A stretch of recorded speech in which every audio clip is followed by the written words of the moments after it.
I first took a pottery class, the wheel class. I was probably one of the worst technically in the class. But there was something that happened during that class and I was just like, I'm a potter. It just felt right. It felt more right than anything else that I did in life. When your body and mind are occupied by creating the physical form, it allows your spirit to relax and be free. Kind of like sitting on the beach and watching the waves washing up on the shore. That repetition becomes very meditative and relaxing.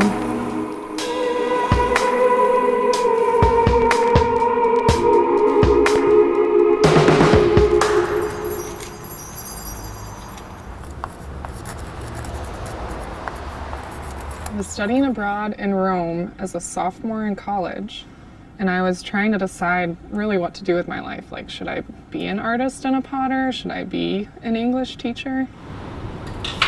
I had a roommate that she appreciated the arts, but she's actually an accountant. I remember telling her about how I felt guilty about devoting my life to arts, and she's like, no, we need people like you. How are we going to have a culture if we don't have like culture builders? If that's what you're passionate about, then you have to do it, and it's going to benefit us all. It's like adult Tetris is how I like to joke about it. Oh, that one doesn't fit. It's good to add a little playfulness into your pottery practice, like trying to squeeze the last couple pieces in.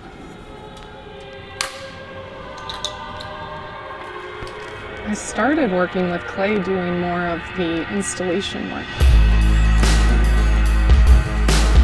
I used to make these little stone-shaped objects, and everyone I would kind of roll the clay and press it together and say a mantra, infusing each piece with spiritual energy, creating installation pieces where people could then enter the space and feel meditative energy.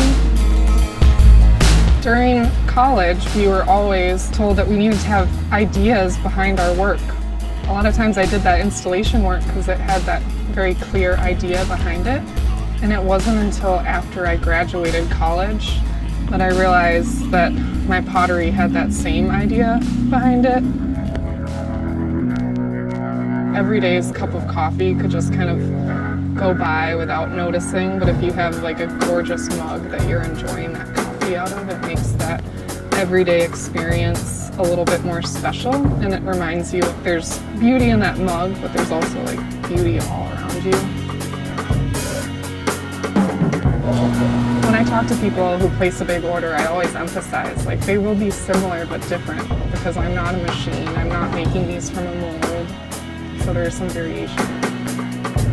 I think it's important to appreciate how things are similar and yet different, just like humans are similar and different.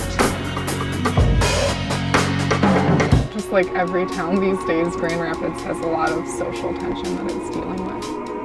I think that there's such a great energy with the artists in this city that if we become a little bit more mindful of the power that we do have, that the arts have the power to lift the city up and to help us to address and solve some of the very serious issues that not only like this city, but every city in America is facing today.